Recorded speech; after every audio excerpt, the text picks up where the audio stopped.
the large point is to protect the environment. Am I right? EPA. I'm trying to think here. Just wipe it out, okay? Instead of dumbing it down. And the part about people, when Representative Crockett's asking about colleagues on the other side who have benefited by bringing money to their districts after they're so against it. It reminds me of what they've done time and time again. Vote against something, vote against everyday people, and then go back to their districts and run on it. Look at the money we got you. No, you did. You voted against it. It just got through anyway. It's a real sick behavior. EPA, Environmental Protection Agency, is that correct? No, it's like every other branch of government. It's the Corporate Profits Protection Agency. That's what it is. That's all it is. They don't care about you. They don't care about the kids. They just care about the money. That's literally it. And I just want to remind everyone too, since we as a society and as a government have apparently decided that we're just not going to do anything about climate change. We're just going to allow that to continue to wreak havoc and strengthen hurricanes and all of that. I just want everyone to bear in mind that at the same time, we're getting rid of FEMA. So we are guaranteeing more natural disasters, worsening natural disasters, and not just hurricanes, but winter storms and heat waves and mudslides and all that stuff. We're also defunding the government's branch that would deal with that. And maybe that's a preventative measure. Maybe they know that FEMA would need to be paying out more and more money over the years, and they just want to avoid it altogether. So we're just not going to do disaster recovery anymore. I don't know, maybe that's the ultimate savings. Anyway, we're getting, in our last 10 seconds of the show, we're getting breaking news that the judge has denied the release of the grand jury Epstein documents. Yeah. Well, I wonder what we'll be talking about tomorrow on the program. Stay tuned for that. It'll be a John Solo show. I will begin speaking about Jeffrey Epstein. 90 minutes will go by and then I will stop. But for now, Sharon, as always, thank you so much for being here. You just won't stop talking about that. You gotta stop talking about it. Yes, won't. Thank you. I enjoyed it. Thank you. Okay, well, that was always fun. Everybody, we will see you there. For now, stay safe out there, stay sane out there, and we'll see you soon.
welcome.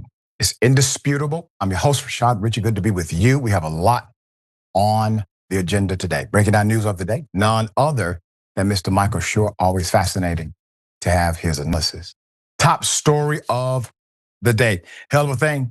A racist man fatally shoots a black male who was attempting to break up a fight. We have the details. Put it up full mass.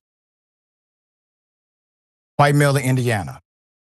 Hayden Douglas shouted a racial slur, then shot a black man point blank in the chest after he had tried to break up a bar fight in Indiana. The shooting occurred at a bar called Mucky Ducky in Indianapolis. I'm going to give you the background. So Atlanta Black Star did a great job on the reporting. The murder charges have been filed currently. A man who got into a drunken fight with bar patrons, then fatally shot the black male who simply attempted to de-escalate the fight right after calling the black male a racial slur. Textbook hate crime, okay? Textbook. Police charge 21-year-old Hayden Douglas with the murder of 28-year-old Jeremy Dillingham. Witnesses told authorities that Douglas first made a scene in the bar when he threw a chair to the ground and started shoving a man. Surveillance footage showed Mr. Dillingham, the Good Samaritan here, intervene and stop the fight. He and Douglas even parted on friendly terms, shaking hands and hugging.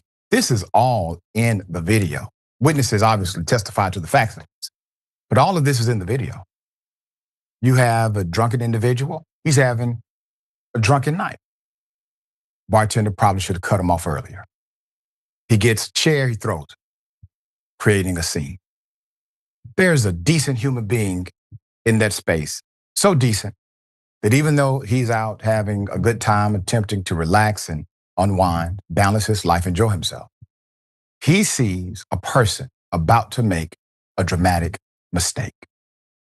And he intervenes, a stranger intervenes. After that, the person who he stopped from making this dramatic mistake shakes his hand, hugs him.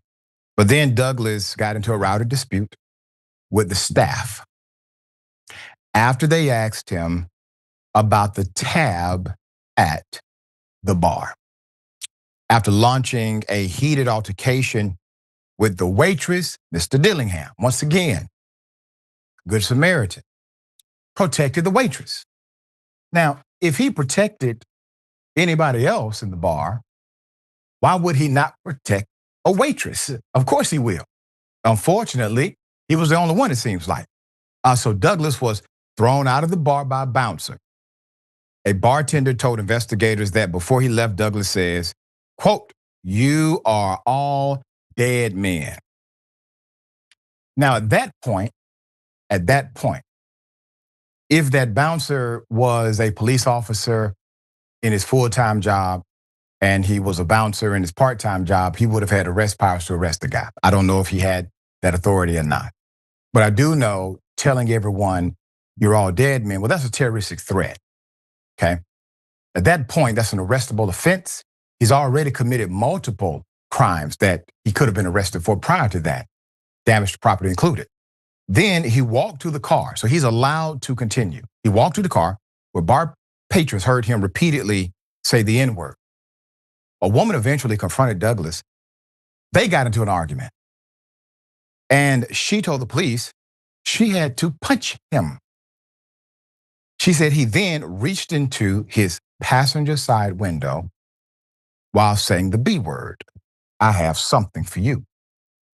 She ran away in fear that he would harm her.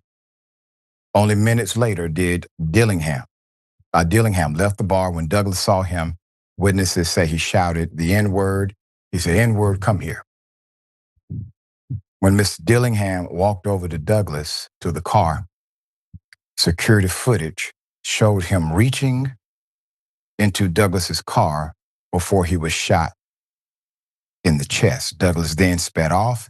One witness told police he heard the sound of a gun cock and tried to warn Dillingham as he approached the car. So why is Mr. Dillingham reaching inside of the car? Because he sees the gun pointed toward him.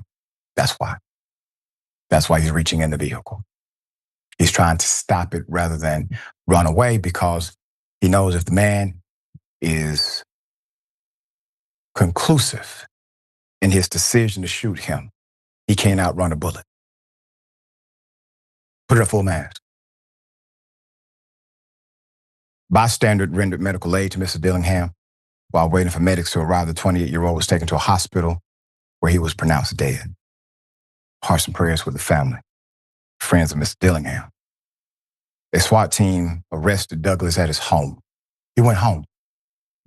Police found 6 shell casings from a .40 caliber handgun in his car that reportedly matched the gun seen in the surveillance footage. In his interviews with police detectives, Douglas said that he did not recall what happened at the bar that night. He told them he could, quote, drink like a hog, end quote, mixed light and dark drinks, and that he was a, quote, lightweight, but also accused bar staff of overserving him and giving him drinks with heavy pours. He also alleged that someone could have possibly spiked his drinks. A bartender told police that Douglas had 3 shots of whiskey in 3 hours. He was at the bar that night. When investigators asked if he feared for his life, he first said that he wasn't afraid, but then walked back those statements to claim self-defense. WIBC reported Douglas was charged with murder 5 days after the shooting. An autopsy confirmed Dillingham's death was in fact a homicide. According to the Marion County prosecutors, put him up, Ryan Mears. So Ryan said, quote, the allegations contained in the probable cause affidavit state that racist and vile language was used before his fatal shooting and demonstrate how hate and aggression can escalate into a deadly outcome. That is literally, as I said, textbook hate crime. Scream a racial slur, you then engage in a criminal act, hate crime. All right, so let's back up to his confession. So he confesses he's done it. He did it, right? He then says, well, I wasn't afraid when I did it. Then he says, but I actually did it in self-defense. So I was afraid when I did it. But prior to that, he said he doesn't remember anything that happened that night. But here's what he does remember. He remembers, according to his own testimony to the police, he was poured both dark and light liquors. He remembers that somehow the bartender used heavy pour.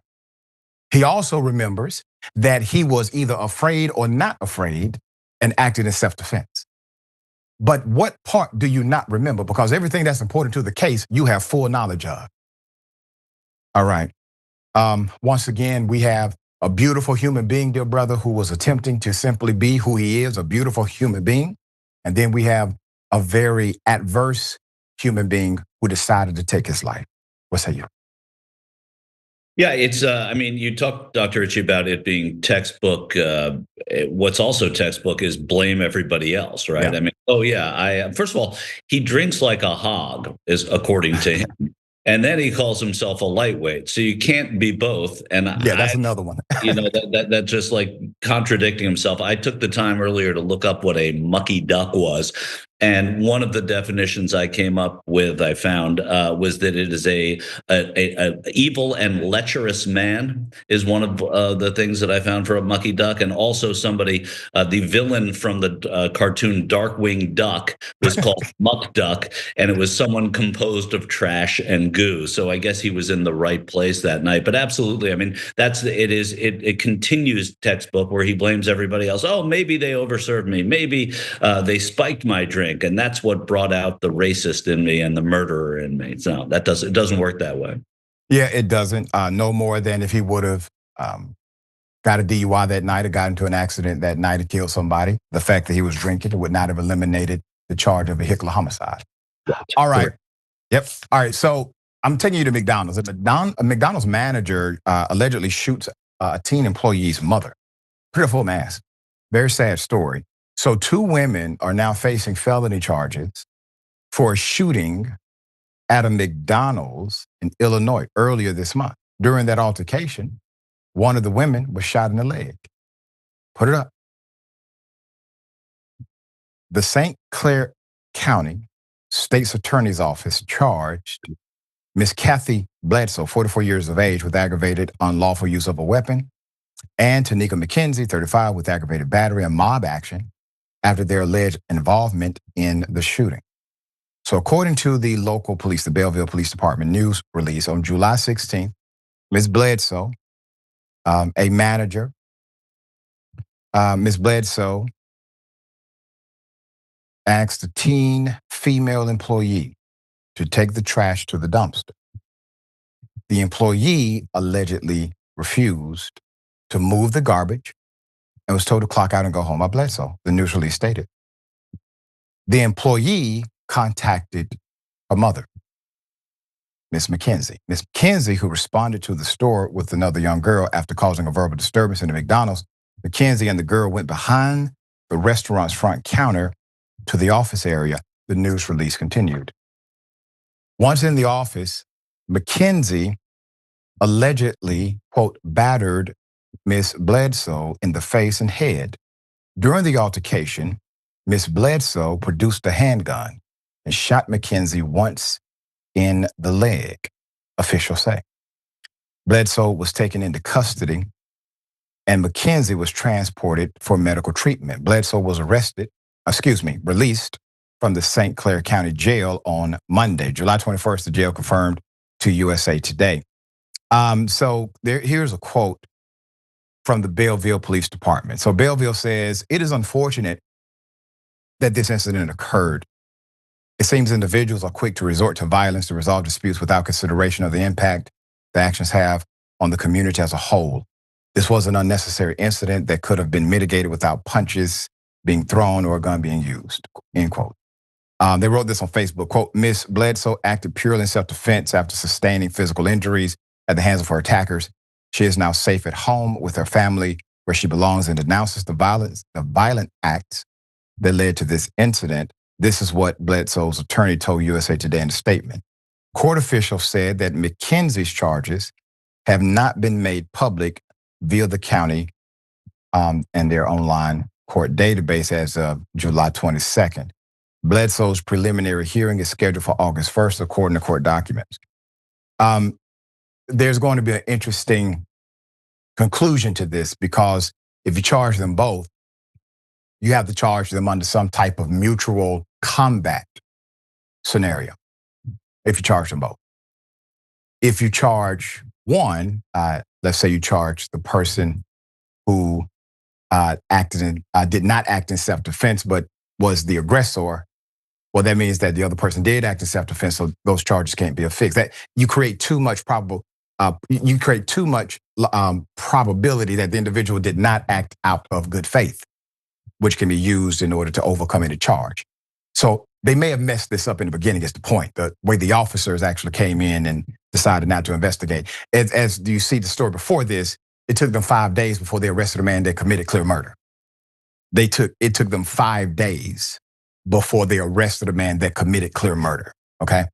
All right, dear brother, thoughts?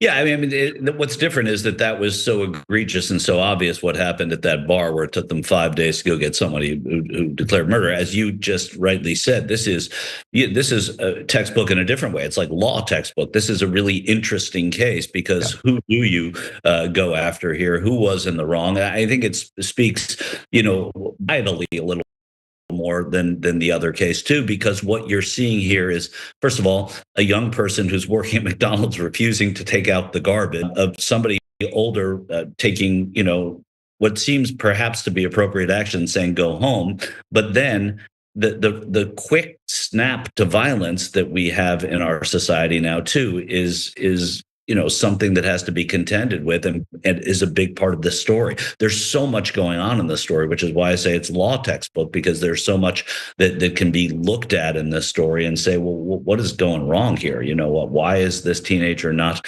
taking out the garbage? Why is the mother coming with another person and threatening? And then why is the manager shooting the mother? It's overload.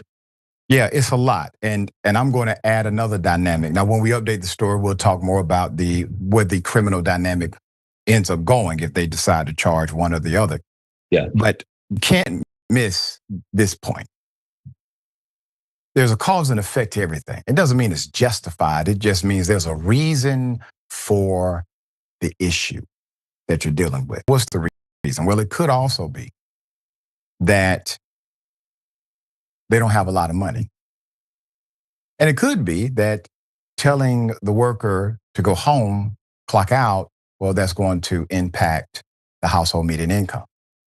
It could be when the mother heard this, well, it creates a cycle that they're continuing to live in anyway. And it could be that if McDonald's would pay livable wages, that some things like this may not seem as burdensome. I'm just talking hypothetically. All right, we'll bring you updates to the story as it comes. Virginia cops falsely accused an innocent black driver of selling drugs. The man was simply giving somebody a ride. Here it is. How do y'all know each other? I work in jail. How can we help you? I understand a simple question. Yeah, I said, how can we help you? Like, we're not doing anything. You're literally wasting your time. I'm just letting you know. Okay. You picked him up at 7-Eleven. No, I was at 7-Eleven. Yeah, and you picked him up. Yeah. I seen him, he asked for a ride. Okay. So what did y'all exchange?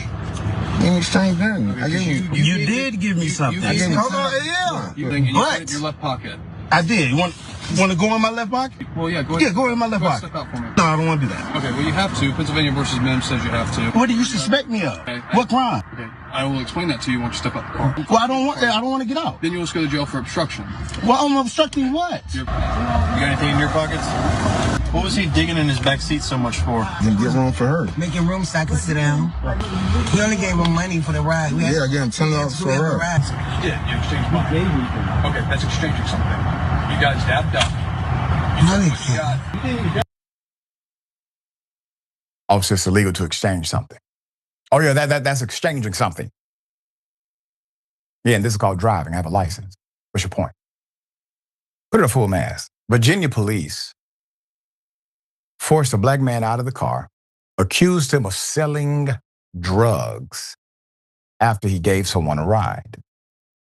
The Freeman Channel shows how the whole traffic stop took place. This was in Norfolk, Virginia. The man had gone to a Ziggy's restaurant just before closing to get a takeout order. He's well known at the eatery. And as he was leaving, a restaurant worker and another person approached him from a nearby 7-Eleven and asked him for a ride home. Why did they ask him? Well, he's a good guy. They know him. He's a decent human being. The driver first said no, but when the pair offered him money, he was like, yeah, okay, I'll take for some gas money. And then it goes south. What happens? Well, he gets, unbeknownst to the driver, the two police officers were watching the exchange from a nearby cruiser. It was a gas money exchange. They would later claim they thought it was a drug deal. They pulled him over, questioned him, and demanded he get out of the car and allow for a search. Which, by the way, he didn't have to do any of that.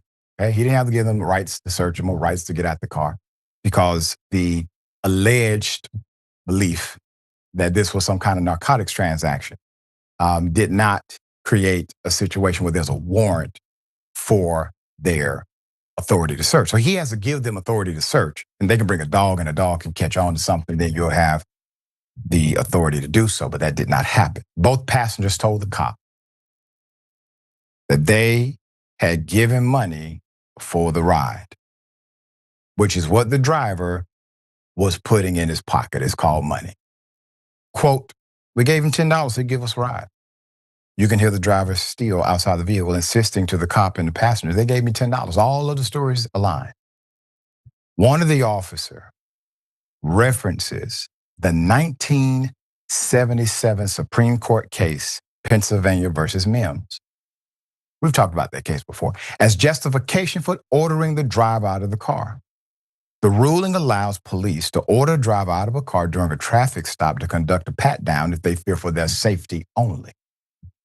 That court ruling decided the actions do not violate Americans' Fourth Amendment rights. Eventually, the driver was freed to proceed on his way. I'm glad we have the recording.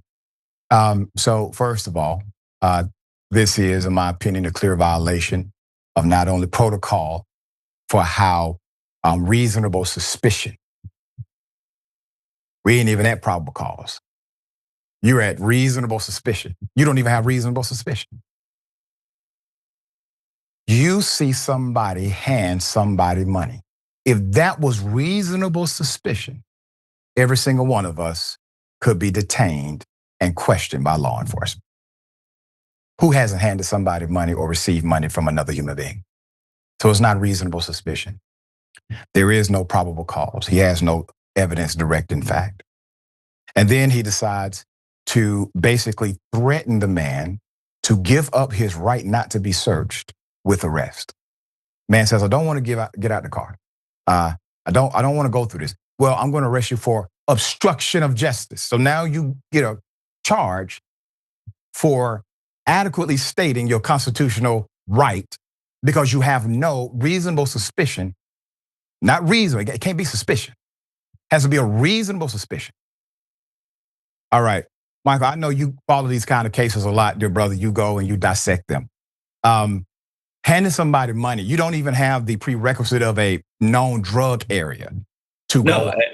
Of course, and reasonable suspicion in this case, and I'm just going to say it is that's what a lot of police will say instead of racial profile, right? They will say reasonable suspicion. That's like saying I was suspicious because you were black, and there's no other way to state it than that. The other thing is, Mims is such a false flag here because Mims talks about officer safety. We just saw the video. There was never a moment where that officer's safety was threatened.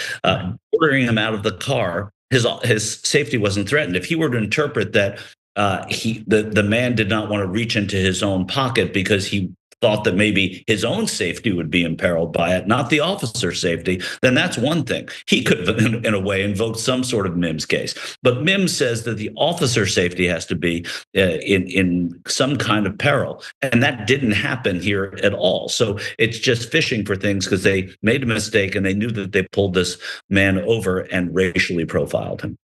Yeah, and at that point, we've seen this time and time again, they start fishing for something so they can justify an arrest. All right, we got more on the other side. It's indisputable. Stick and stay.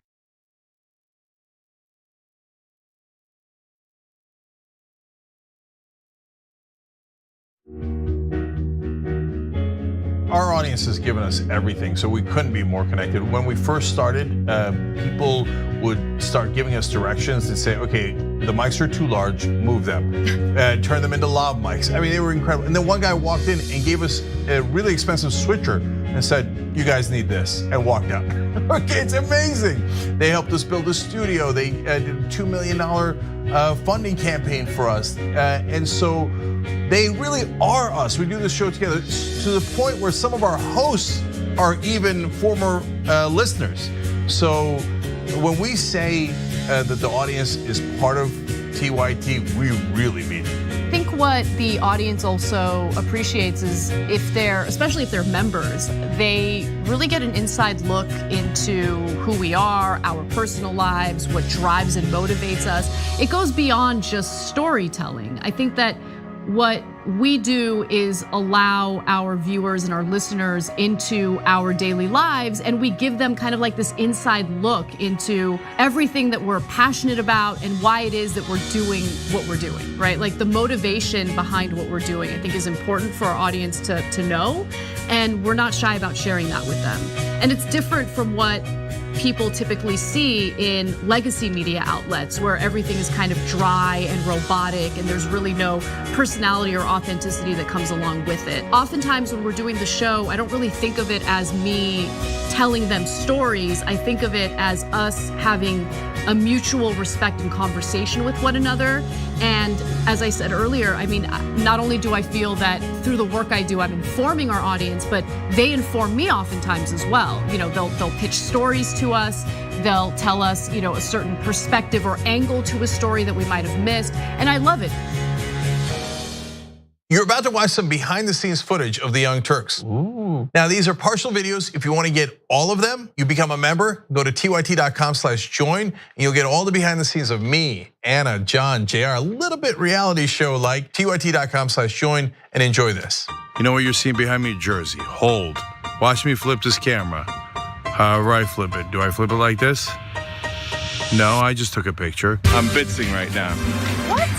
Behind the scenes. Oh, okay. Okay. For members? I don't have my face on. She doesn't have her face on, folks. Oh, that's JR's ass right there. You can't take 5 minutes off, can you? No, I can't, Johnny Pie. I said it was live stream, but I was lying. It's not a live stream. It's just for members. Bitsy, this is my cat. You know what his name is? Kiki Cat. Animals are innocent. Control room and the insanity is obviously there. Right now, as you can see, I'm directing or tech directing. I'm so happy to be here. This is what like a Labor Day beard looks like for Cenk. Man, you're a Young Turks viewer if you recognize me like this. Oh, thank you. You are the one person in my life I would love to meet. What's going on, guys? This is a Bitsy or a BTS or behind the scenes with Hassan Piker, AKA Woke Bay. Oh, hi. I didn't see you there. I have finished my show, The Damage Report, and now I get into a really awkward time of the day. When I'm sitting, the control room is right there. So I can see Bart. This is the Pittsburgh office, by the way. Referred to often as the boiler room. You see how it's ripped? Is it super unprofessional to wear that at a business meeting? Or am I like cool, rebel? I just finished doing the power panel and I'm fired up. What do you do for TYT? Not a whole lot. If you're frantically tweeting at us that something's broken, thank you, because I'm fixing it. And thank you for being a TYT member. Super last thing, because there's always got to be a super last thing. Oh, that was disastrous. This has been behind the scenes, behind the scenes.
All right, welcome back. Always good to be with you. We have a lot on the agenda. I will read as many comments as I can. Really appreciate everyone for joining.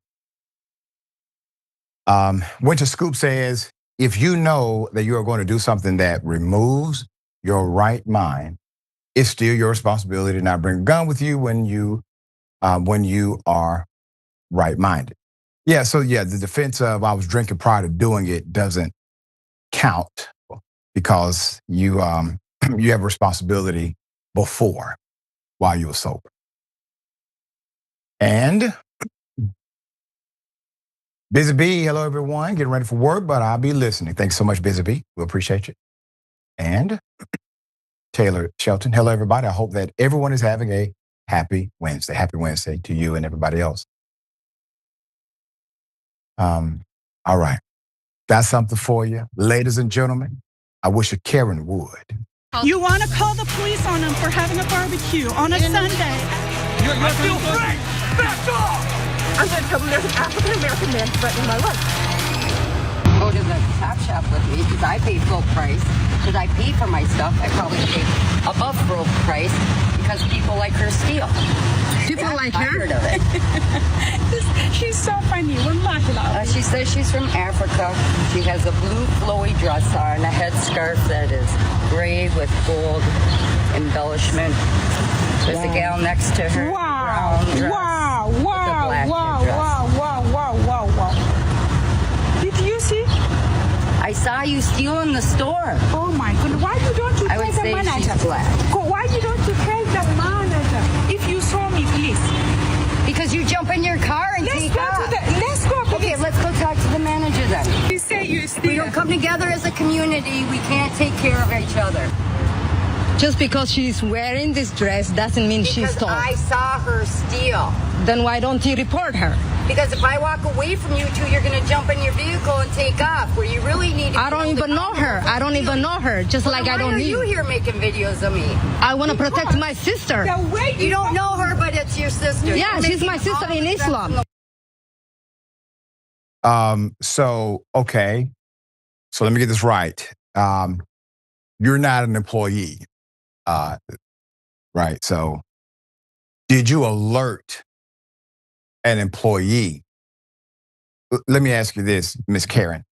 Is it your property in question? You know, that's interesting because if it's not yours, you actually aren't the right person to have the right to say it is theft. Outside of that, do you know how much it was for? Was it for $250 or more? That would distinguish if it's a felony or misdemeanor. All right, so there's actually more here, unbelievably, and here it is. Just because she's wearing this dress doesn't mean she stole. I saw her steal. Then why don't you report her? Because if I walk away from you two, you're going to jump in your vehicle and take off where you really need to. I don't even know her. I don't even know her. Just like I don't need. Why are you here making videos of me? I want to protect my sister. You don't know her, but it's your sister. Yeah, she's my sister in Islam. Because she's wearing this dress doesn't mean she's a thief and hiding stuff. Can you imagine that? She would be running if she had stuff under her dress. She said, "Can you show me your? Can you show me?" She will lift your dress up. Hide something. She said that because I'm wearing hijab. Ma'am, I called the police and I gave them your license plate number. So if you do take off, then they'll be coming to your house to talk I feel sorry for you. I don't need you to feel sorry for me. I'm so bad for you. You shouldn't. Don't waste your energy on me. Oh, I don't feel safe at all. Exactly. She doesn't feel safe now. Yep. She says she don't feel safe. We are five of us here. Oh yeah. She doesn't feel safe at all. She's just holding a whole bunch of people hostage with a cell phone in the parking lot of TJ Maxx, accusing them of theft. Put it up for a mask. The poster of the clip wrote that, quote, "This incident just happened today, 7/21/2025, at TJ Maxx parking lot. A white woman harassed and accused a black Muslim woman of stealing and called the cops on her." It's quite interesting. This is a different level of this dynamic here. I've seen it happened with managers of a facility, and they were incorrect. They were wrong. Employees have followed people they assumed stole. Many times it is because of some profiling dynamic that their bias connected dots that did not exist. But this is different. This individual has no connection to the facility in question here. Mr. Shure, what are your thoughts, dear brother? Karens come in many flavors, apparently. Yeah, man. So this is that kind. My favorite part of this, the richest part of this for me, was in the first video when she said it's about community. Right after she said, people like you steal this stuff. And that may not be an exact quote, but she said, it's people like you who do this. And then a few breaths later, it's all about our community and keeping community. She was doing everything she could to disrupt the community. And like you said, appropriately, if it were in fact something where she saw this happening, the proper thing to do is to go to a store employee and say, hey, those people right there are stealing, which I don't think there's anything wrong with doing. But going to the parking lot, following them to their car, threatening them, and then calling the police, that's going a little too far. And you know what was motivating this. Yeah, that was quite extreme. Yeah. All right. So a black male is discriminated against at an open house, which makes it not open. Here it is. I see this house for sale in the neighborhood I was born and raised in while I was walking to my car. I look at it, and as I'm looking at it, the owner comes in. The house is empty, it's vacant. I asked him, hey, are you the owner of this property? He says, yeah. I was like, oh, what's the sale price?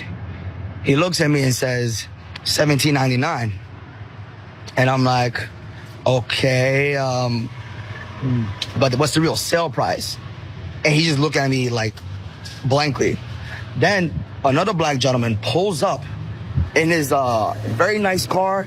He looks, middle-aged, well-groomed, looks very sophisticated. Asked me, hey, is this an open house? I was like, no, I'm just asking for the sale price. And he was like, did he give you the sales price? He was like, and I was like, no.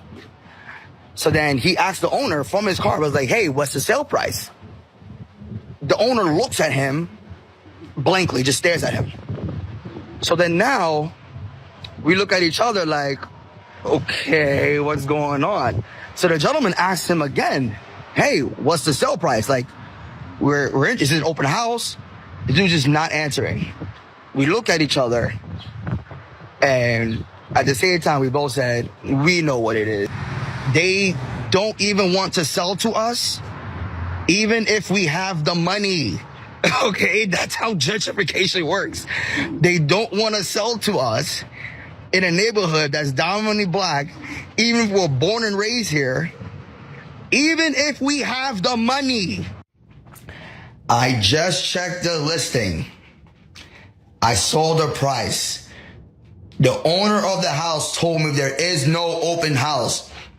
And when you scroll down on the listing, it says open house, July 13th, from 2 p.m. to 3 p.m. It is confirmed he did not want me and the other black gentleman to view the house. It's interesting because this is not the first time we've heard something like this. We reported on an individual who was selling her beach property, and when she found out that the purchaser was black, via the real estate agent representing, she said, oh, wow, I didn't know they were black. I'm not selling to black people. She just said it. Ma'am, that is against federal law, and you have compromised the entire integrity of this. It did become public, but you can't do it. You have a litany of federal laws prohibiting it beyond public accommodation. The open house dynamic is a public accommodation. Refusing to sell, well, now you're getting into Federal Housing Act. Okay, so he gave more background to some of the comments that were made. Here it is. No, the person is not white. The person is not black either. I'm only gonna leave it as there are a person of color and we just leave it at that. Two, people were asking, why can't you say the purchase price? I already gave the neighborhood. I already gave the area. If I give the purchase price, it's going to be easy to find out which or deduce which property it might be. I don't want to potentially dox somebody else who's selling that property for the same amount around the corner or whatever. I can be held liable. So if I get sued, all the money I worked hard to save up to buy a house is gone from legal fees and all that stuff. That's why I was responding. Sometimes the juice isn't worth the squeeze. The assumptions that I can afford it based off of how I was dressed or my tattoos or my hair, you guys are literally proving my point of what the situation was to assume that. Well, and that's why we have rules, protocol, laws, and policy. It is to eliminate bias, prejudice, and assumption, to treat everybody fairly, regardless of race, gender, sexual orientation, religion or lack thereof, and clothing. Modern day redlining. There was a process of this, obviously, after the 60s. Dr. King knew that this would be a reality, that these things would actually happen. And he said, in order for equitable or equal rights to be genuine, that's the way he put it back then, but he was talking about equitable opportunities. He said, you're going to have to give folk a basic income. You got to give black folk a basic income. That has been echoed in some of our progressive political voices. But Dr. King knew it back then. Study him deeply enough, you'll find it. He also talked about the intentional redlining and how owning a house creates generational wealth. It's the biggest investment most people would make in their lives. So the gap in the home ownership rate between black and white families in the U.S. is bigger today than it was when it was legal to refuse to sell someone a home because of the color of their skin. Marinate on that for a minute. In 1960, there was a 27-point gap between home ownership, 38%, and white ownership was at 65%. Today, that gap is even wider. The gains made in the 3 decades after the 1968 Fair Housing Act were erased after 2000, as forces within and beyond the housing market aligned to reduce black home ownership. The black community was hit harder than other racial groups by the housing crisis.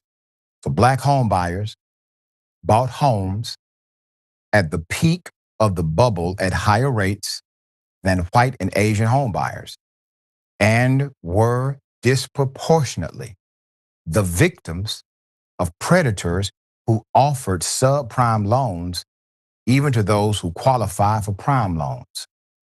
Existing black homeowners were aggressively solicited for unsafe refinance products that stripped equity and ultimately fueled the foreclosure crisis. I remember when, Bill Clinton, with all of his flaws, he was able to articulate what was actually happening very well. And he did an interview, and this is post his presidency. He's explaining how this crisis happened. And he said something that I had to look up at that time, and it was right. He was actually telling the truth. He said the vast majority of individuals who are in this crisis actually have enough money to support the structured arrangement as is. It's the increase. So these loans would then have this bubble payment that was due, or you would have to increase how much you paid later. All of this predatory stuff to make it fit. If a car costs $50,000, well, give me $1 today. Give me $200 every month. And then after that, you're gonna have to pay me $5,000 a month. It's one of those kind of deals. And they make those deals with cars all the time. So those types of deals were now affixed to house.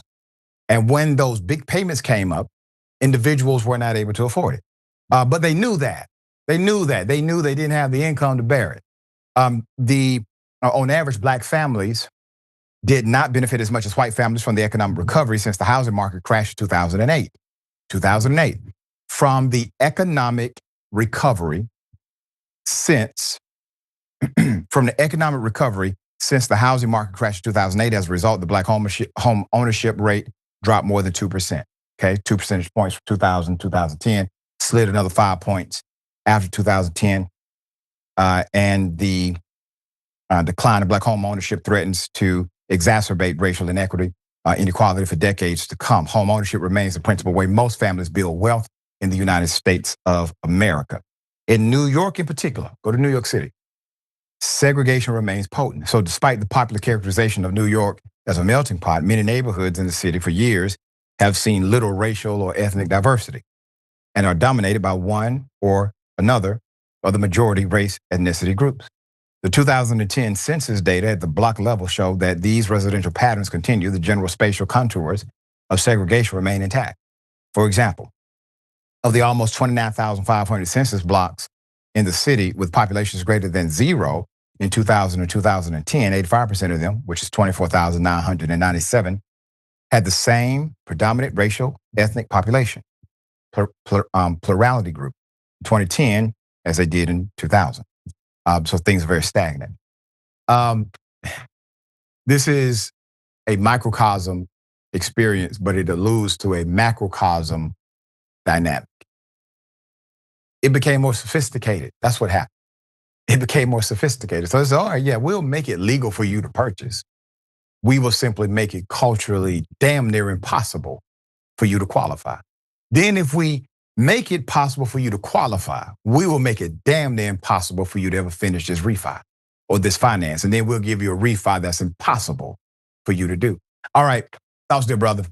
Well, and then when we have a financial crisis like we had in 2008, we will bail out the banks, but we're not give any mortgage grace or help any homeowners who are not able, because of that financial crisis, to meet their obligations, even the ones that are the most reasonable. So that is the other part of the hypocrisy there. And this goes back. There are famous cases. Jackie Robinson, you want to talk about New York, wanted to leave Queens for upstate New York. They couldn't get a house because they didn't want to sell. And this did lead to Fair Housing Act. Lorraine Hansberry is another famous one. But, even last year, there was a microbiologist in Virginia. I think her last name was Baxter. I don't remember the first name, but I remember the case. She put in an offer at asking price, went into escrow, and then the woman who was selling the house, an 84-year-old woman in Norfolk, Virginia Beach, Hampton, someplace down there, said, or up over there, said that she didn't want to sell the house to her, and because she was black. And these sorts, and of course they never commented for any articles, but these sorts of things keep on happening. And the other side of that too, it's not just with the banks, it's with the appraisals. So when a black family goes to sell their home, appraisal companies are not working with them in the same way that they'd be working. And that is a loophole in the Fair Housing Act that needed work as well. Yeah, and we've reported on those stories where we've had a black family get an appraisal. They got their black family pictures up, right? They are obviously graduates of HBCUs. These things are proudly displayed in the home like they are mine. They get an appraised value. They then hire another appraisal, and they decide to take all of their pictures out, put up their friends' pictures who happen to be white. And all of a sudden, the appraisal is hundreds of thousands higher. Hundreds of thousands. All right. Let me just add one thing, Doctor. You were talking about the macro. The macro here that is so poisonous is exactly what you're talking about. There is nothing that is like that creates legacy wealth better than home ownership. And if you are blocking home ownership to a significant portion or even an insignificant portion of the population, then you are saying to them they cannot have legacy wealth, right? That they cannot go forward in this way and hand houses down in wills and that sort of thing. You don't create legacy wealth if you cannot establish it. And home ownership has always been the currency of that in this country. That's right. Well said. We got more on the other side. It's indisputable. Stick and stay.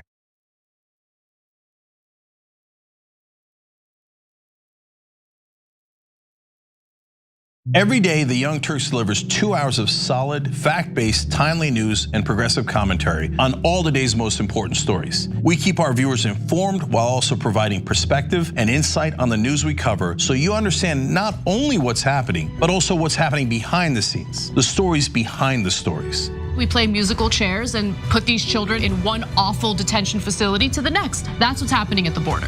The things that got him banned, he's still spreading. So presumably, I think it's reasonable to say that if you allow him back on the website, he's going to do it again. Any legal voter that we deem not willing to vote for my side shouldn't vote because it'll replace me that's supposed to vote for my side. That's not how voting works. That's not how democracy works. And while many people following today's political news can get discouraged about the direction of the nation and the world, that's not us. At TYT, we're genuinely optimistic about the future, and with good reason. Today, wide majorities of Americans agree with our progressive stances on issues ranging from healthcare and education to climate, immigration, and wages. The rising generation of young people are also overwhelmingly progressive in their political beliefs and policy objectives, and they're increasingly flexing their muscle as voters and activists to demand change from our elected officials.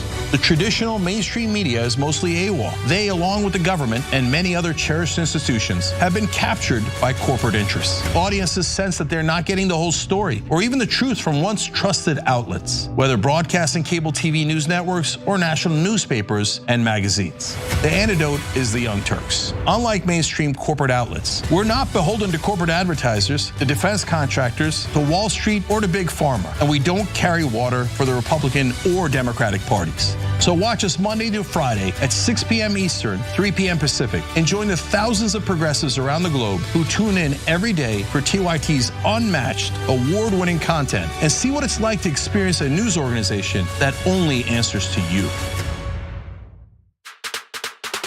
Indisputable, exclusive, disputable, exclusive. We brought you this first. No other news agency has this video. No other news agency has this story. Every week on Indisputable, we do original, exclusive, investigative reporting you'll find nowhere else. Our reports have been viewed by millions. Hosted by Sean King, Ben Crump, Senator John Ossoff. You, through your investigative reporting, unearthed very troubling allegations about specific forms of abuse and discrimination in the federal prison system. We catching these cases on camera. Just imagine the things that we don't see. Our groundbreaking investigations and exclusive interviews bring you the real voices no one else wants you to hear. We tell the stories. Imagine a prison that is so racist, the corrections officers contact me. That is a life or death situation being created. A black woman who was driving for Uber was allegedly assaulted by a white male passenger. After we got involved, roughly 24 hours later, the police all of a sudden opened up an investigation. What was going through your mind when bullets were simply flying inside of your vehicle? Honestly, I thought I was going to die. Did these officers ever say that you fit the description of somebody they were looking for? Did they say that? Never. Okay, that means they lied. And we want you to be part of our truth-telling movement. Send pictures and video of stories no one else is telling and a 1 or 2 paragraph summary of the story to Indisputable's exclusive tip line at indvideos@tyt.com. If you have more information about what's happening at this particular facility, please let me know. Together, we're challenging the system, and together, we're making a difference. I have the entire background to this story, and it is going to make your blood boil. Indisputable with Dr. Rashad Ritchie, unveiling the truth, empowering the people. Weekdays at 2:30 p.m. Eastern, 11:30 a.m. Pacific.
All right, welcome back. Always good to be with you. We got a lot of comments. I'll read as many as I can.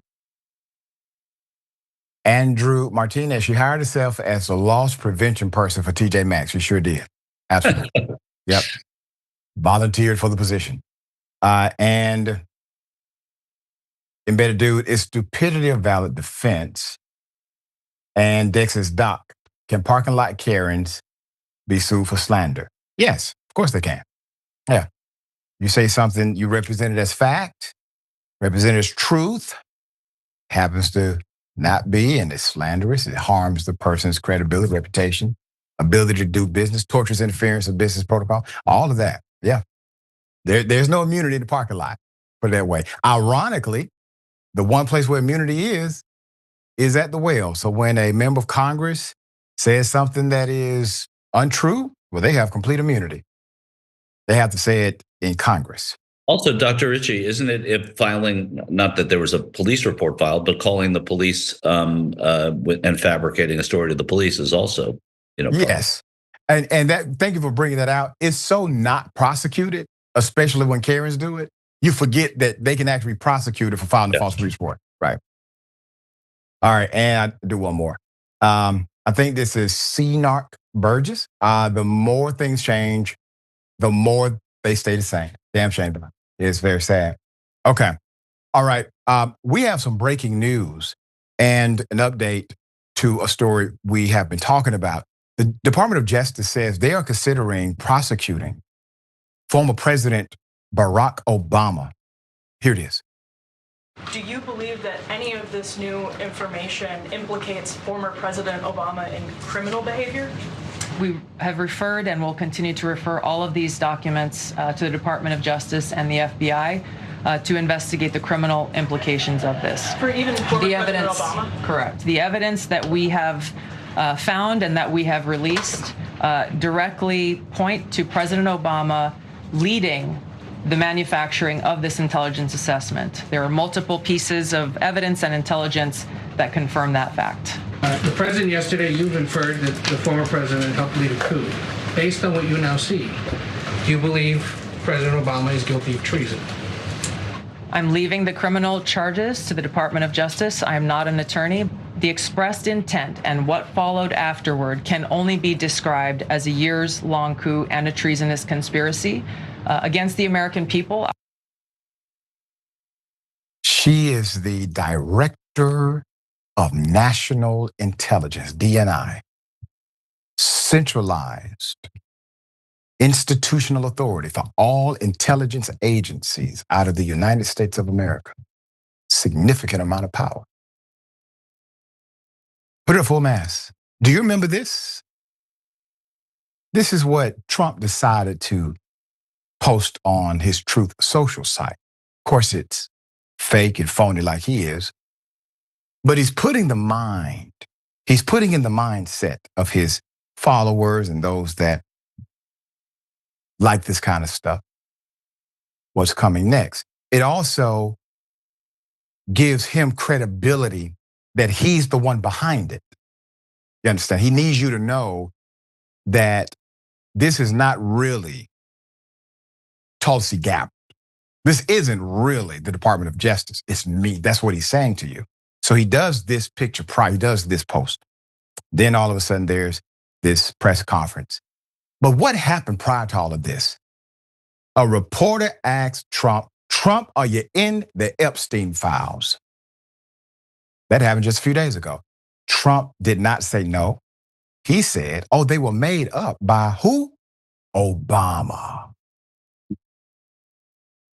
They were made up by Comey. Is President Obama being prosecuted for the Epstein files? Because if those files were made up by President Obama, that would actually qualify as an issue.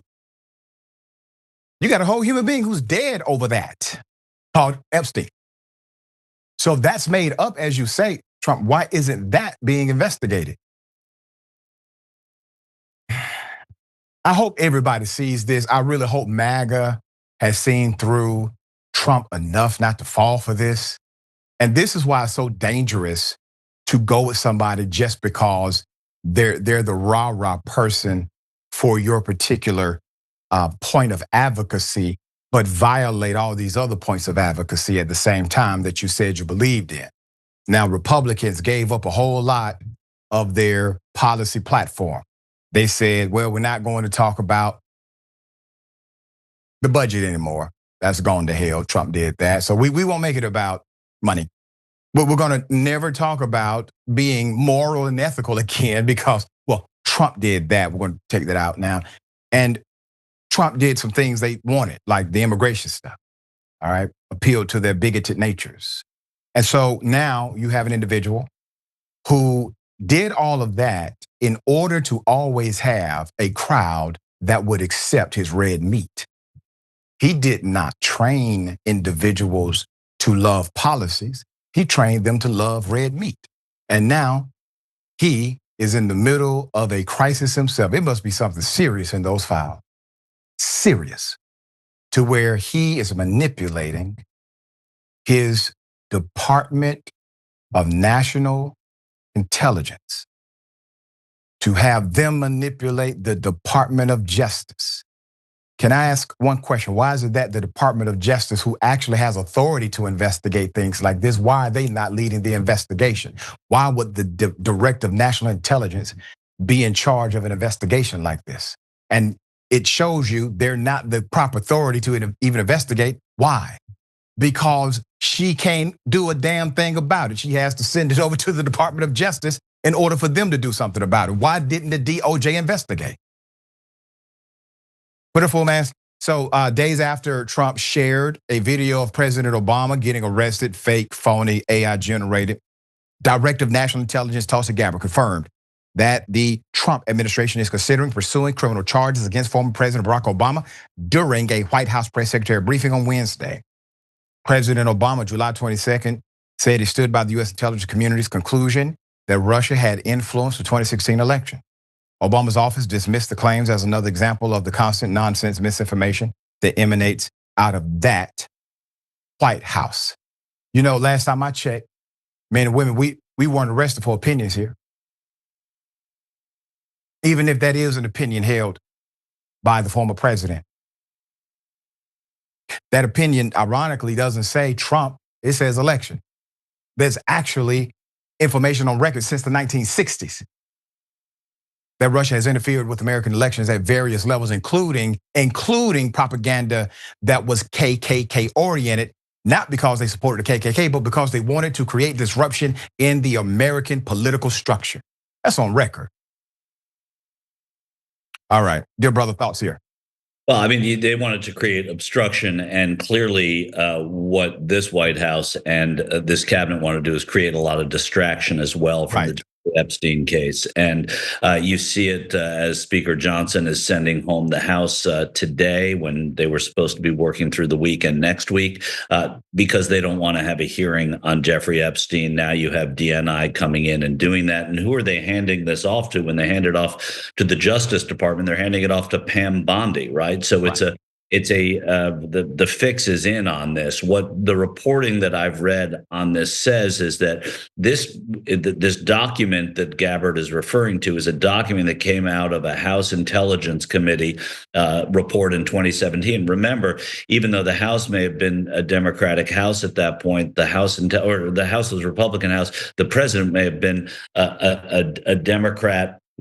Previous to that, this House intelligence report came from a Republican committee. The Republican committee handed it down. Nothing happened with it, but now this document is coming from that because they have a favorable Justice Department, which they had then. But the difference is now they have a reason to do this, which is to distract from a crippling episode that is going on between Jeffrey Epstein and Donald Trump and investigations into that. And there's breaking news about that too, that while we've been on the air, one of the courts, a court in Florida, has said that they're not going to release what the Trump administration has asked for, which is a release of the grand jury documents in Florida in that case. So there is a lot of smoke and mirrors going on here as well.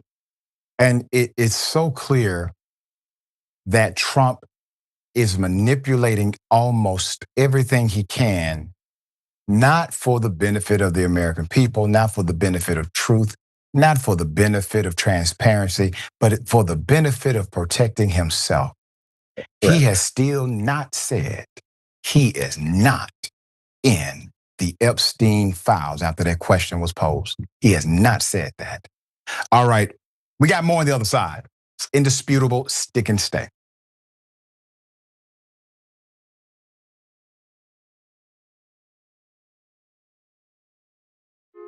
Hey everyone, Matteo Scarapore here, author of Black Buck, which is Shop TYT's first fiction book ever. I'm honored. So, Black Buck is about a young man named Darren who's living in Bed-Stuy, Brooklyn. He lives with his mom, he has his girlfriend, he has his best friend, he has his neighborhood, and his neighborhood has him. Darren's also working at a Starbucks in Midtown Manhattan. And one day, this man, who's real suave and good looking, comes in and asks Darren to give him his regular. But for some reason, Darren says no.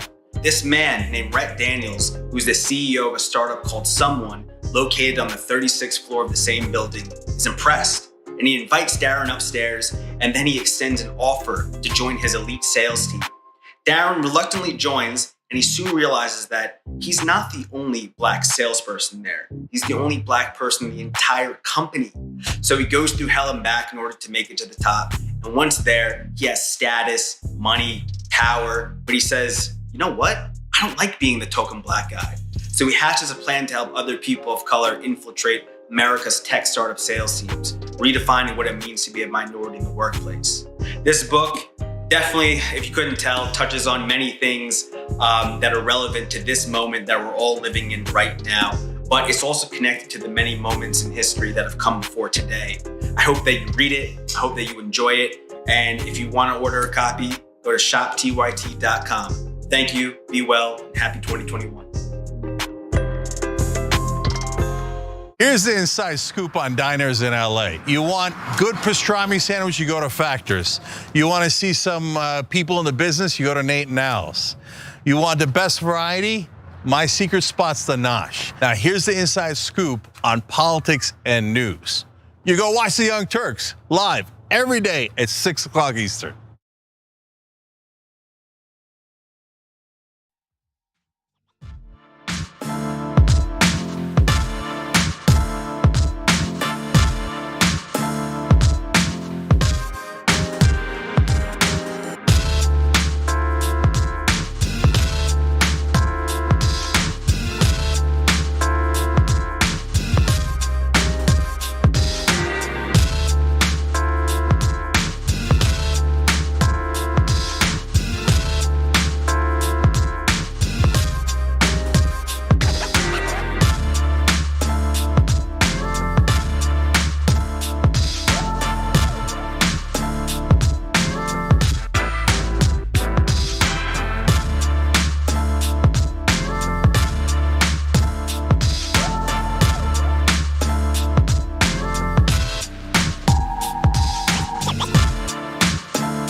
All right, welcome back. A lot of story left. Cops kill a black man, cops kill a man in crisis by kneeling on his neck. Cops kill a man in crisis by kneeling on his neck in Alabama, okay? Put a full mask. There's an autopsy. This autopsy has found that this Alabama man died specifically from the officer kneeling on his neck. You don't get more clear cut than this. This is the official, okay? Philip Reeder died of restraint during an altercation with law enforcement officials. Additionally, Mr. Reeder had hypertensive heart disease that was associated with drug use. He suffered abrasions on the head, torso, extremities, contusions, and abrasions on the wrist, compatible with handcuffs, and burn abrasions to the head and knees, the report noted. Reeder was detailed by Irondale police officers who, according to the autopsy report, quote, utilized a controlled electrical weapon and restrained him. Reeder had been reportedly running in the road, and Irondale police were called for a mental disturbance. That is a medical call. That's a medical call. Police fired at him with a stun gun and then restrained him before he became unresponsive, according to the report. Now, you already see the problem. This is a medical call. It's a medical call. They respond to it as a criminal action. They have stun guns. They don't restrain him, eliminate that word. They kill him. Okay? They kill him. If they restrained him, he would be alive, because that's what restraint is for. It's to hold you until we can calm you down. They'll put handcuffs on you so that you don't hurt you, anybody else, and then we're going to talk to you. I wouldn't have a problem with that because everybody's safe. But they kill him. The stun gun was not fully effective, so police had to physically restrain him. He then became unresponsive, was taken into emergency department, pronounced deceased. He was dead. So when it says the stun gun was not fully effective, this could be a litany of things, but they don't provide full detail. This could be officer training or officer negligence, firing at a time that you weren't supposed to fire the stun gun, or it could be a malfunction because the stun guns weren't inspected as thoroughly as they should have been based on protocol. User error, obviously, can play a part. Quote, although likely painful, the blunt force injuries alone would not account for Mr. Reeder's death. The injuries would have caused a acetylcholine release, which would have been further exacerbated by the exertion from restraint. The autopsy said, given his heart disease, he would be more at risk for developing a heart attack and likelihood of the increased stimulant, cocaine, call it a catalyst, is in the blood. The combination of heart disease and cocaine injuries and exertion from the altercation are the best explanation for Reeder's death. Now, Reeder's family argues that this is a matter of mental health. He was not threatening anyone. Reeder's, quote, simple mental health crisis led to police killing this unarmed grandfather who owned a construction company and was unarmed in the midst of a mental health crisis in a suburb outside of Birmingham, his family said in a statement at ABC News. Let's go to pre-existing nature or pre-existing condition, which is an argument made by law enforcement typically when they do kill somebody. You know how many of us are walking around with pre-existing stuff? You know how many of us are walking around with whatever it may be, take your pick, high cholesterol, blood pressure, hypertension. If that created immunity for murder, who would ever be arrested for murder? Who? It doesn't. It only becomes an issue when law enforcement is the agency that commits the killing. It doesn't matter that he had hypertension. It doesn't matter that he had cocaine use in his past and now has a heart condition today. That don't matter.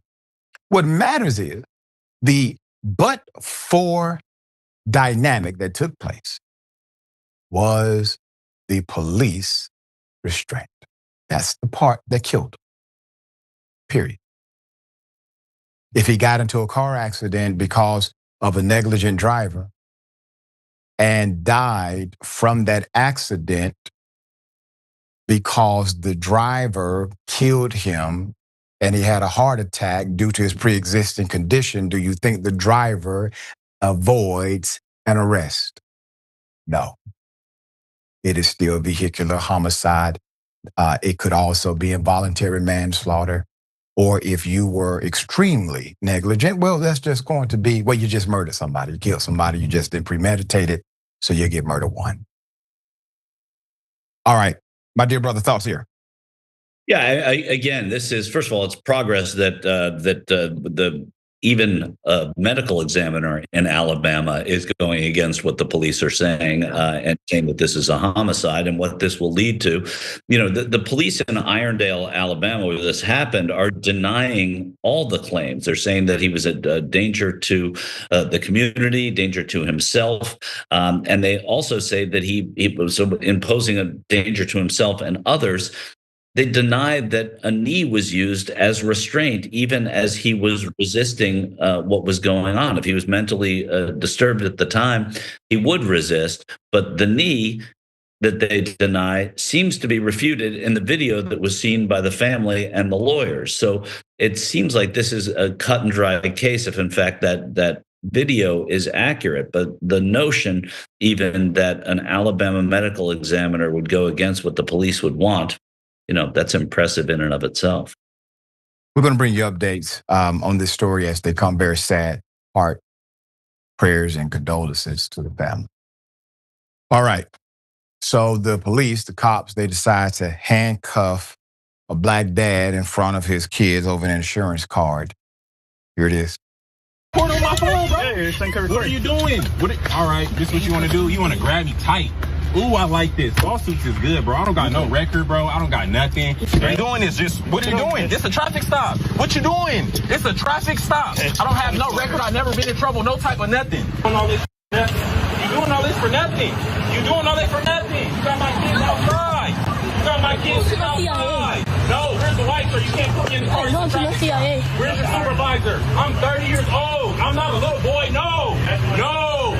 Where's your supervisor? No. Where's your supervisor? No. I'm not letting my kids be unattended. No. I'm a grown man. You got kids? No, supervisor, no backup unit. Supervisor, no, I'm not getting in there unless I see my kids, bro. You can't wait. Look what you're doing. I just want to watch my kids, bro. You want to aggress me? I don't know you. I don't know you respectfully. I don't know you. I will sit out on the curb. I'm listening to everything you say. Bro, respectfully, look at my kids, bro. I don't know you. Now I'm going to give you the background as to what actually happened. Put it up full mass. According to Atlanta Black Star, Los Angeles, sheriff's deputy handcuffed Mr. Alec Sasson in front of his children and forced him into the back of a patrol car in front of his children after pulling him over for running a stop sign earlier this month. Alec said he had his two sons in the car with him, ages 8 and 10, and was less than 2 blocks from his mother's home when he was pulled over after admittedly rolling through the stop sign at a slow speed. We've all done it. The 29-year-old man said he handed over his license and his registration. But then the deputy began fearing for his safety after learning that Alec did not have proof of insurance and ordered him out the car. This is a new qualification, ladies and gentlemen. So now, not having an insurance card is the standard prerequisite for officers in fear for his safety now. Doesn't have a document. Obviously, you got to be fearful of that. Where's the document? But remember, police have protocols where the document is a redundancy because they can check to see if your insurance is valid or not without the document becomes a redundancy. There's also opportunity for you to pull up a document if you don't have it. I've had to do before myself, pull up my cell phone. So Alec told the Atlanta Black Star in an exclusive interview, they did a great job in this interview, quote, "I was driving my mother's car. So I did not have a copy of the insurance card." Real simple. I didn't have that card with me, but I told him I could just call my mom. She could produce a copy.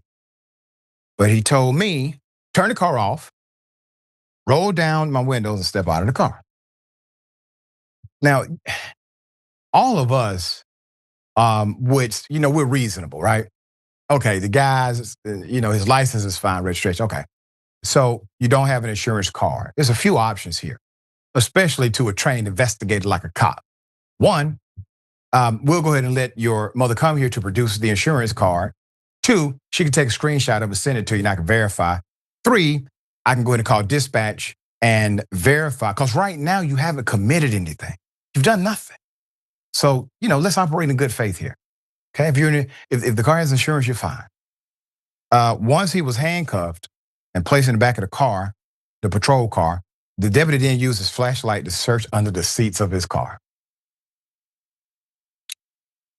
while the children were still in the vehicle.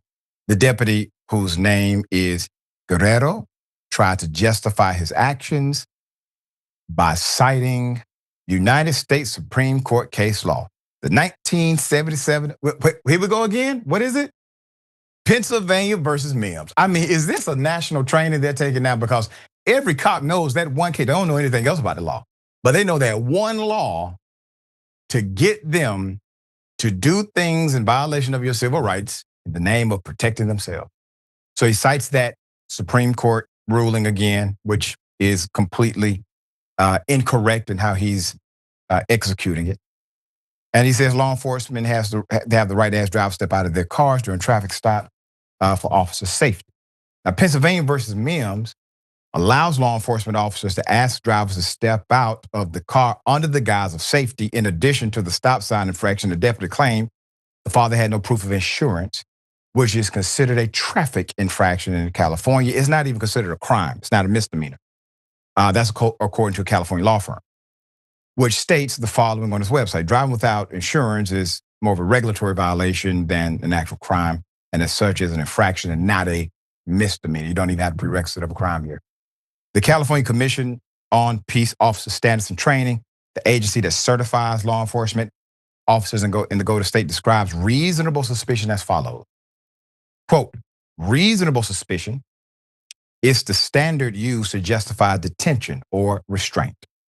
It exists when an officer has sufficient facts and information to make it reasonable to suspect that criminal activity may be occurring, and the person to be detained is connected to that activity. In fact, California law enforcement officers are able to determine whether the car is insured through their in-car database. Guerrero could have easily confirmed the car was insured in a matter of seconds, according to the California Department of Motor Vehicles. Why are we here, sir? Why are we here? Why are you arresting this man in front of his child? Why have you not employed the very simple investigative protocols that you have been trained to utilize? You should have known that car was insured or not prior to stepping out of your vehicle. That's based on the protocol. As I said, the paper is a redundancy of that protocol. Guerrero did not express any particular reason. He did not feel safe. He could not articulate it. As he and Alec wrangled about the lack of insurance card. Now, lack of insurance. I said, I'm sure your guy can run it on your computer to validate this car has valid insurance, Alec said. But the deputy insisted on handcuffing and frisking him, which was when Alec told his 10-year-old son to start recording the interaction. That's so sad. We live in that world where you have to tell your 10-year-old child to record. Think about him as a dutiful father. Him having to tell his child to record him, to having to record your father being arrested.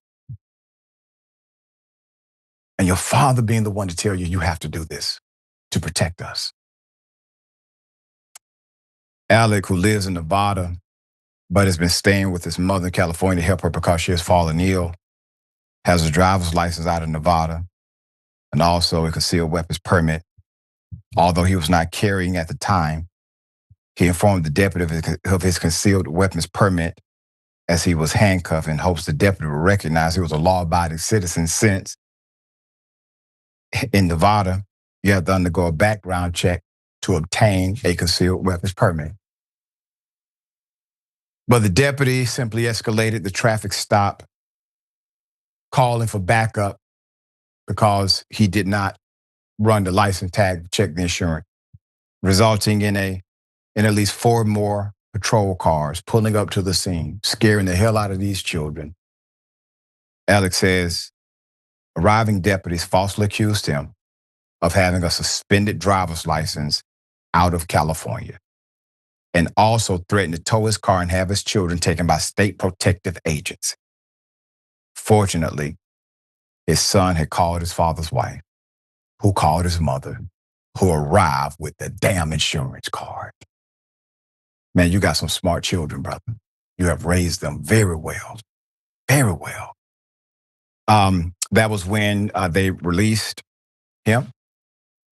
They were about to arrest him. Mom came through because the wife came through because the son came through, because dad then taught them well. Mother pulls up insurance card. What does she need? They got to let him go. 20 minutes of the detainment on the citation. Failure to stop. What the citation should have been in the first place. Failure to stop at a stop sign, which was considered a vehicle code violation, California, punishable by no jail time, not a misdemeanor, not a crime, no probation. You pay a few dollars. That's all you got to do. However, Alec hopes to retain an attorney to sue the Los Angeles Sheriff's Department for escalating what he apparently considers a pretextual stop and detaining him in handcuffs. And that is true. Dutiful father. They don't give a damn. If being a good dad to your children is illegal, take them to jail. But it's not. You would think a cop would have a level of good faith. They see a dad driving his children. He's blocks away from the address that's associated with the vehicle, belongs to his mother falling ill. Be human. Now you're gonna have a lawsuit. All right, thoughts, dear brother. Yeah, first of all, I've been pulled over in California, asked for my insurance, didn't have the insurance card, but I had it on my phone. They said, "Can you bring it up on your phone?" So going to those 3 things that you said are possible. That's possible, and this is a horrendous story. And again, it's Mims, right? It's a cop saying that they felt that they were unsafe. There was nothing that we saw in that video or in any of the narrative of it even that made anybody, that could possibly make anybody think that cop was at any time unsafe. And that's the loose interpretation of Mims. When there's a favorable Supreme Court for the lawyers who want to challenge Mims, it is ripe for the challenging because it is too vague. There was nothing at all threatening about that incident that we just saw. And they do have a right to sue. They also have a cop who doesn't even know. The deputy said, "I don't even know why. I can't explain why I felt threatened. I just did." That's right. So we're going to bring you updates as they come. I do hope they filed that suit. Dear brother, always fascinating to have you on the program. Tell people how they can follow you, check out your great work. Yeah, I just watch TYT. I'll be on the main show later today at Michael Shure on Twitter. Thank you, dear brother, for all you do, man. All right, remember, take care of yourself, take care of each other, take care of the planet. Remember, the truth is always indisputable.